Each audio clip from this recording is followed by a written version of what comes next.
Okay, आज electricity में आपका नाम the very important topic is Ohm's law. हमारे ज़माने में पता नहीं कितने लॉ थे, आपके ज़माने में आप खाली एक ही रह गया इलेक्ट्रिसिटी में, ओम्स लॉ। एक्चुअल में Ohm's law has given the relationship between आपका ना current and potential difference.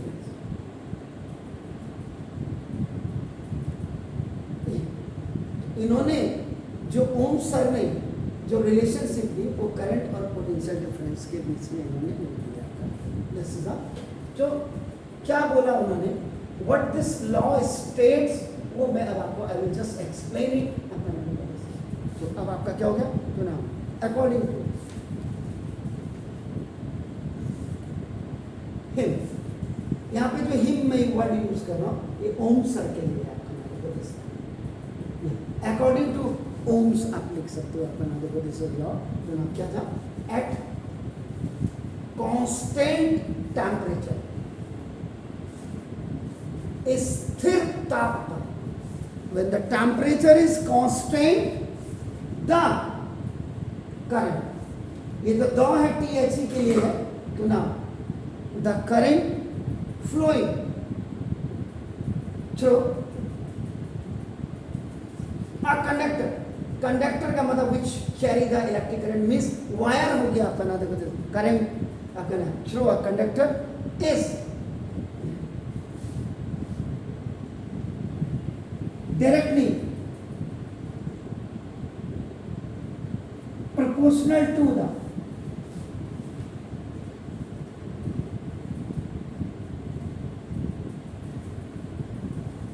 potential difference across its edges।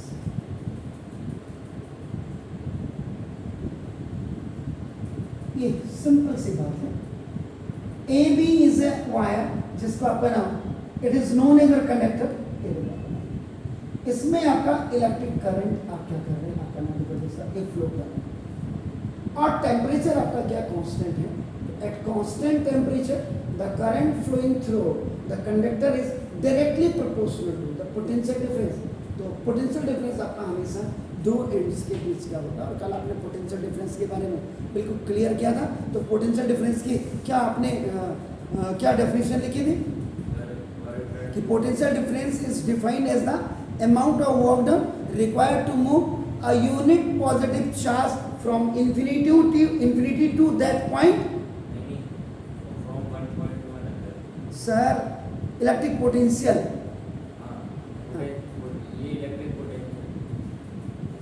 Electric, और तो वो क्या था, पोटेंशियल डिफरेंस में क्या होता है, यस वहाँ इन्फिनिटी टू आपका दैट पॉइंट, तो इसका मतलब वो क्या था, इलेक्ट्रिक पोटेंशियल था।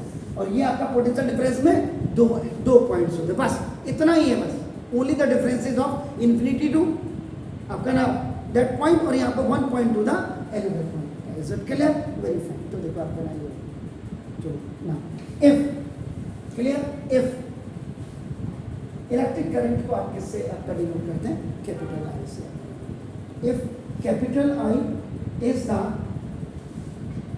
करंट, ये जो D में लिखता हूँ ना, इसका होता THE होता है, आपका हमेशा याद रखिएगा। तो now if the current flowing through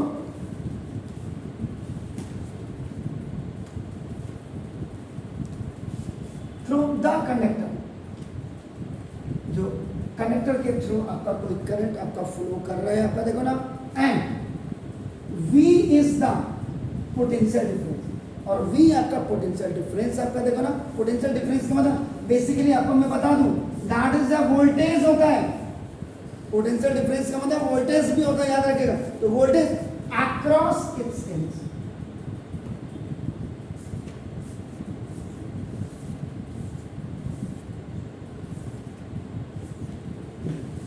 तो ये हो गया इजट के लिए। अब उन्होंने क्या कहा था, देखो सिंपल कुछ नहीं, देखो इलेक्ट्रिक करंट, ये देखो ये लगाओ I, ये देखो डायरेक्टली प्रोपोर्शनल टू का ये sign, I is directly proportional to V। अब इसको स्वाइपिंग कर दीजिए आप, तो V is directly proportional to I. This is swiping. Now you have to remove this sign from here and in place of that आप इसमें क्या करेंगे? You will keep one constant which is r, which is r. समझ रहे sir? तो ना तो देखो v is equal to आपका r I. v is equal to r I. ये r का मतलब रेजिस्टेंस. Yeah. तो now this r is called is it clear? ये क्या होगा? रेसिस्टेंस. is that clear? तो ना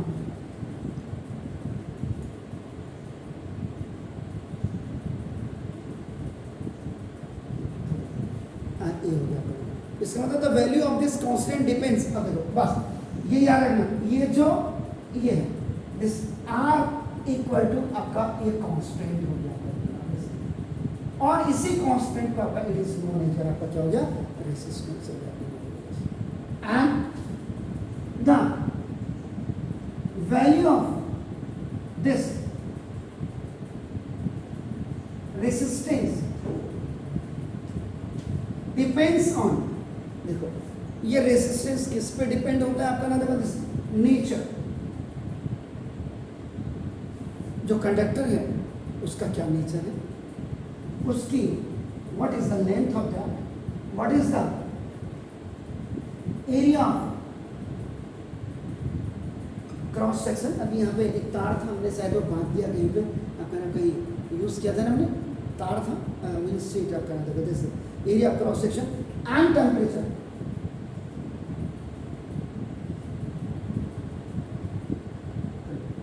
ये इसमें डिपेंड करता है टेम्परेचर ऑफ द कंडक्टर. तो इस पूरा कि कंडक्टर की नेचर कैसा है, कंडक्टर की लेंथ कितनी है, कंडक्टर का एरिया ऑफ क्रॉस सेक्शन कितना है. अभी मैं विल शो इट करना एंड द लेंथ होगा और टेम्परेचर कितना होगा. Please do it. फिर मैं आगे बढ़ता हूँ. I am just seeing that कहाँ मैंने कहीं रखा. I have kept that. ये देखिए, ये अगर दिख रही है, कैन यू सी? ये देखो, this is the wire. Wire is known as a conductor. अब इस कंडक्टर में आपका जब इलेक्ट्रिसिटी को आप फ्लो करेंगे कह रहे हैं, सुनो ये दिस इज द एक ये ठीक है, ये वाला दिस वन इज आपका नाम, ये ए पॉइंट हो गया देखो, and this is B point. तो ये देखो, तो पोटेंशियल डिफरेंस इन दोनों एंड्स के बीच का है. देखो पोटेंशियल डिफरेंस तो क्या बोला? At a constant temperature. जब आपका टेम्परेचर कांस्टेंट हो, then the electric current which is flowing through this conductor is directly proportional to the potential difference between its two ends. तो ये हो. उसके बाद ये देखो कि ये वायर जो है in which you are आपका just flowing the electric current, इसमें देखो ये तो हो गई, इसका नेचर क्या है, प्रवृत्ति क्या है, किस मटेरियल से बना है आप कह सकते हैं, क्या है, सिल्वर का है, कॉपर का है, एल्यूमिनियम का है, उसका नेचर क्या है. अब दूसरी इसकी लेंथ कितनी है, देखो दिस लेंथ. तो पहला नेचर में, दूसरा लेंथ में हो गया, तीसरा आपका area of cross section. Area of cross section के लिए अगर आपको मैं यहाँ पे दिखाऊं, ये देखो, वो देखो आप देख रहे हैं, क्लियर देख रहे हैं. देखो ये जो है टिप, ये देखो, ये देखो, ये दिस. तो ये जो इसका है, इस this is called the area of cross section. पूरा इसका जो है, जिसको आप डायमीटर कहोगे, या आपका देखो ना दिस कहाँ गया, दिस इसका डायमीटर या रेडियस आप इसका निकालेंगे. इसका इस तार का रेडियस कैसे निकालोगे, किससे मेजर करोगे? स्केल से नहीं होता. This is not measure. इसके लिए आपका स्क्रू गेज और बर्नियर कैलिपर्स आपके काम आते हैं इसका, क्योंकि ये क्या होगा, mm में होगा. Is it clear? Screw gauge एक इंस्ट्रूमेंट होता है ऐसे, पता नहीं क्या ये ऐसे,